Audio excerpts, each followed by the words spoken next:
Eso es otro sonido, que en mongol no tenemos, en castellano no tenemos. Varias lenguas del este de Europa tienen esos sonidos. Sería una cosa tipo... No la tenemos nosotros, en algunas lenguas hay. Pero lo que hacemos es, ponemos la lengua la parte del centro de la lengua muy cerquita del paladar. Y ese es el sonido que hacemos. En vez de una s, que es la punta de la lengua contra la parte de lo que se llama el alveolo, pero no necesitan acordarse de eso. S, la s, o sh. Lo mismo con la del castellano, hoy no tiene eso. Castellano sí tiene la J del castellano, es la parte de atrás de la lengua hacia la parte de atrás del paladar. No tocando, porque entonces es una K. Si toca y para el aire es una K. Pero si está muy cerquita, sin tocar, es una J. Hasta que se me acaba el aire puedo seguir haciéndola. Entonces hay distintas formas de modificar ese aire y producir distintos sonidos. Y eso es lo que nosotros estudiamos, los lingüistas estudian, y podemos hablar un poco de la parte técnica, cómo se produce. Algunos nombres que yo les voy a dar para algunos sonidos son basados en todos los nombres que tenemos para los distintos sonidos y los distintos símbolos que usamos para representar estos sonidos. Esos nombres tienen que ver con cómo producimos los sonidos, con todas las distintas partes, dónde se producen y cómo se producen los sonidos. Otra de las cosas importantes de producir los sonidos es qué pasa con las cuerdas vocales. Porque nosotros acá tenemos, en las mujeres es más difícil, pero la nuez que se nota más en los hombres, ahí es donde tenemos, básicamente, donde tenemos las cuerdas vocales. Y las cuerdas vocales son básicamente dos músculos que tenemos que cuando nosotros respiramos están así abiertas. Pero podemos moverlas, podemos cerrarlas, podemos abrirlas y podemos hacer que vibren. Hay muchos sonidos que nosotros hacemos que necesitamos mover las cuerdas, hacer vibrar las cuerdas vocales. Cuando nosotros decimos, por eso es que, ¿vieron cuando van al médico? El médico dice, a ver, decir ah, abrir la boca y decir ah. Lo que están viendo los médicos son las cuerdas vocales y qué es lo que pasa. Porque cuando nosotros decimos ah, las cuerdas vocales están vibrando para producir ese sonido. Dos sonidos que son fáciles de sentir con las cuerdas vocales, y algunos de ustedes ya se los he hecho probar. Si uno dice la s, tóquense la garganta y digan s. ¿Sienten algo? Yo no siento nada. Si digo la S normal de castellano, de mongol, no van a sentir nada. Lo mismo con la sh. En la garganta no se siente nada. Porque lo único que hace es, el aire pasa y acá con la sh, lo estamos frenando un poquito, pero no del todo. Pero no pasa nada. Ahora digan la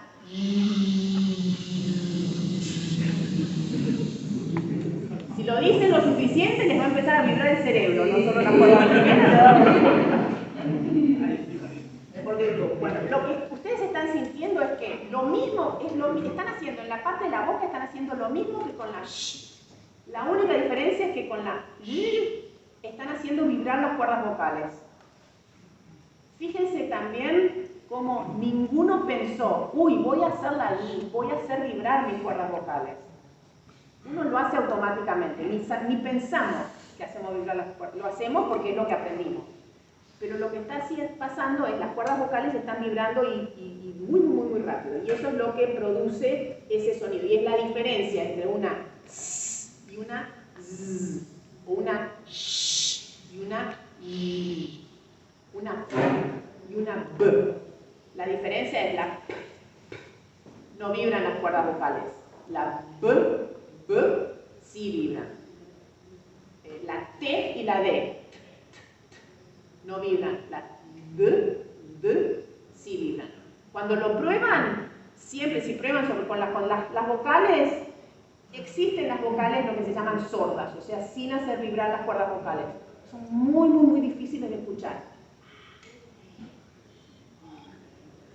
A, E, I, O, U. están vibrando las cuerdas vocales. Entonces, si ustedes quieren probar a ver si una consonante hay que vibrar las cuerdas vocales o no, siempre hay que decirla sin una vocal.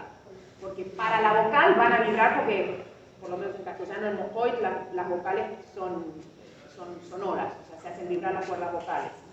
Y es muy difícil saber si están vibrando para la consonante o para la vocal. Entonces siempre probarlas sin ninguna vocal que siga.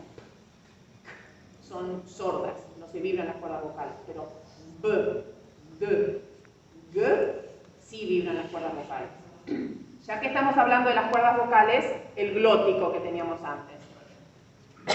El glótico también es muy parecido a la P, la T, la K y la K. La única diferencia, o sea, para esos sonidos lo que hacemos es paramos el aire y largamos en distintas partes del sistema de sonidos. Con el glótico hacemos exactamente lo mismo, pero en el glótico. El glótico es ese espacio, por eso puse, esta es una imagen de lo que es, o sea, visto desde arriba la garganta, las cuerdas vocales. Estas son las cuerdas vocales. Y el espacio que hay aquí adentro es lo que llamamos el glótico.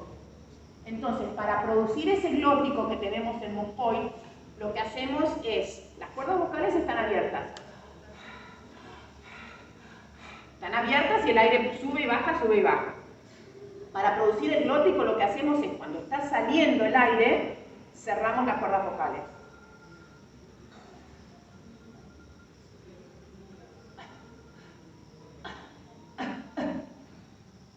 Ustedes lo pueden hacer mucho mejor que yo porque vienen haciendo glóticos desde que nacieron. Yo los tuve que aprender. Cuando empecé a estudiar mojoy, tuve que aprender a hacer el glótico. Y todavía me cuesta escucharlo en muchas palabras. Ustedes tienen un oído que yo envidio, porque me pueden decir enseguida si hay glótico o no hay glótico cuando habla alguien. Yo tengo que escuchar muy bien y a veces preguntar porque igual no lo oigo. Pero lo que hacemos cuando producimos el glótico es las cuerdas vocales abiertas y paramos el aire. Y después abrimos. Ja, ja. Está saliendo el aire para producir A y se cierran las cuerdas vocales. Incluso si hacen el glótico y cierran y no lo abren, sí, a la larga hay que abrir porque el aire tiene que pasar para seguir viviendo.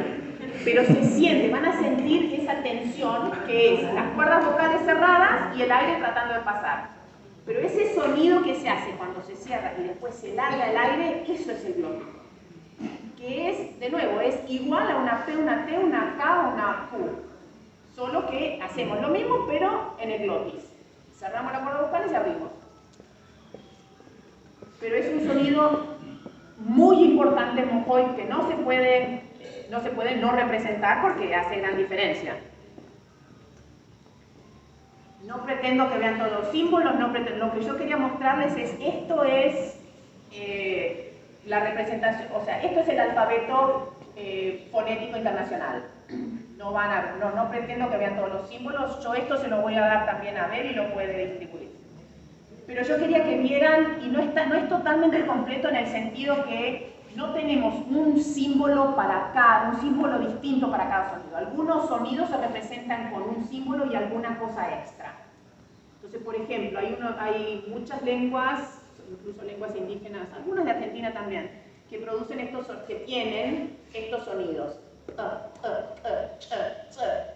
Que son básicamente una P, una T, una K, una Ch, glotalizadas, que se producen y pueden utilizar por ahí la misma letra.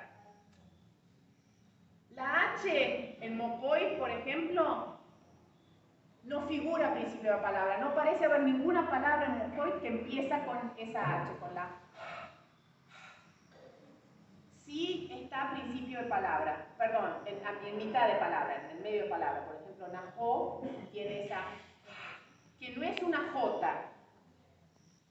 Lo otro, y vamos a hablar un poquito más después de eso, es que ese mismo sonido H en la ortografía mojoy parece que también se representa con una J. Pero hemos tenido una discusión bastante larga la otra vez en el taller que hicimos de esto el sábado, donde la J, o sea, esos sonidos que se representan en la ortografía con J en mojoy son distintos a la boca del castellano, no es el mismo sonido. El Moscoy no dice najo, najo, es najo. Es una H. De nuevo, esa H que dijimos que es igual a la H del inglés. Y después está también la HU, que es distinta, representa un sonido distinto, esa combinación de letras, la H y la U. La doble L, que es básicamente como letra que representa esa L, que en castellano de Argentina no lo utilizamos. Por ahí hay algún dialecto que lo utiliza, pero en general no, es una Y o una Sh, lo mismo que la letra Y del castellano.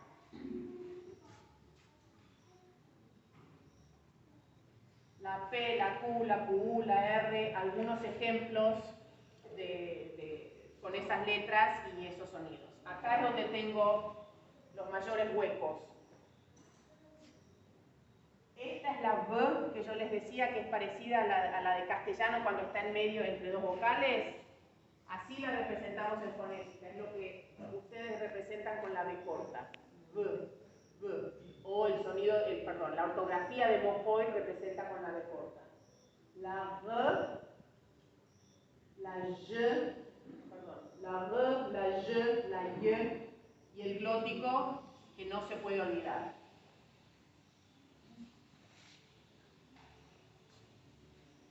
Pero ahora lo que iba a hacer es concentrarme en algunas de esas letras. La H, ya hemos hablado de la H, pero básicamente la H se pronuncia con ese sonido que nosotros, y es glotal, lo producimos acá. Lo que hacemos es, básicamente, el glótico, las cuerdas vocales están abiertas y cuando pasa el aire las cerramos un poquito, cosa de que haya fricción. No las cerramos de todo, ¿no? Y no vibran. Esa es la H. Y es sorda, no vibran las cuerdas vocales. Pronunciaban las palabras y sonaba un poquito más fuerte cuando está antes de una consonante. Por ejemplo, ¿cómo era? Naflek, puede ser, Naflek o Nafle. Y ahí sonaba, a veces cuando la pronunciaba sonaba una H un poquito más fuerte. Entonces puede ser que la H a veces sea un poquito más fuerte, un poquito más suave, pero definitivamente suena como una H, no una J. Pero en el sistema de escritura a veces se representa con H y a veces se representa con J. Pero es el mismo sonido. En muchos escritos y en el vocabulario y en algunos cuentos van a ver que hay J. Pero esa J representa el mismo sonido que representa la H en otras palabras. Es ese sonido H. Y de nuevo es importante acordarse que en la H en castellano, por más que existe en la ortografía, no se pronuncia. No es lo mismo la H del Moscoy que la H del castellano. Básicamente, otra de las letras que se utiliza para esa H, para ese sonido H que tiene el Moscoy.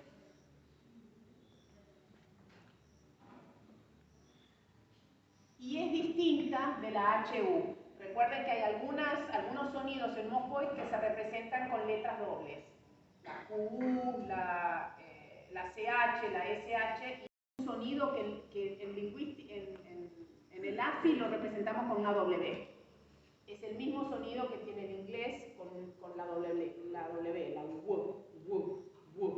Y ese es el sonido que yo escucho cuando escucho el Moscoy en las palabras que tienen eso. La HU es distinta que la H. La HU representa esa W.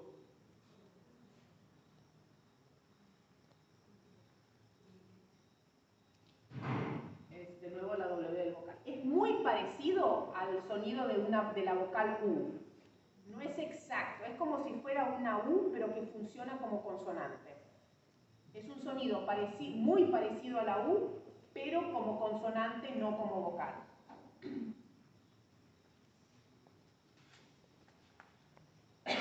Lo que sí, que no está acá, lo que descubrimos la otra vez en el taller es que a veces hay algunas palabras, como la que decía, a ver, ¿cuál era? No, when. Si ustedes la escuchan, y la van a escuchar de mí, que no hablo bien Moscoy, pero la voy a decir igual, no when no, when. ¿Qué hay antes del es no y después when? Pero ¿qué hay entre el no y el when? Un glótico, no, when. Pero, y entonces aparentemente la forma de escribirlo es no con la HU, sino con el glótico sin la H y con la U. Nos pasamos ¿cuánto tiempo hablando de eso? Toda la mañana, casi. Toda la mañana. Lo que descubrimos es que cuando desarrollaron el sistema de escritura, la ortografía, parece que decidieron que si ese sonido W, que representa la HU, está siguiendo un glótico, no se pone la H. Por eso es que es una de las inconsistencias, digamos, de la ortografía. Por eso es que puede ser un poco confuso. Es el mismo sonido. Cuando uno dice, no sé, we o wo, es la misma wo que está en no when. Entonces, lo representaríamos con HU, que es como se representa ese sonido wo. Pero al estar siguiendo un glótico, cuando hicieron el sistema de ortografía, decidieron que si esa W estaba después del glótico, no se pone la H y se deja. Por supuesto, el glótico tiene que estar porque se pronuncia, pero no se pone la H. Yo no hice la regla. Pero eso explica algunas inconsistencias que podemos ver no sé si inconsistencias porque una vez que tenemos la regla la sabemos, pero por qué a veces esa W se representa con HU y otras veces se representa solo con U. Y es por ese glótico que está antes de lo que sería una HU. Explicar todo lo que entiendo y nos pasamos una mañana entera discutiendo o tratando de entender por qué eran estas inconsistencias hasta que llegamos a la regla de debe ser por esto. Si se quiere cambiar en algún momento, son ustedes los que pueden tomar la decisión de, bueno, de ahora en más, haya o no haya glótico, lo vamos a escribir con HU. Pero eso es una decisión que tienen que tomar ustedes y no es algo que podemos, o sea, es algo que lleva tiempo, que es algo que todos tienen que estar de acuerdo. Con eso no me meto. Eso es algo, el idioma es de ustedes y el sistema de ortografía, la ortografía es la de ustedes y son ustedes los que toman esas decisiones. Yo les puedo explicar lo que entiendo de cómo desarrollaron de esa regla de ortografía del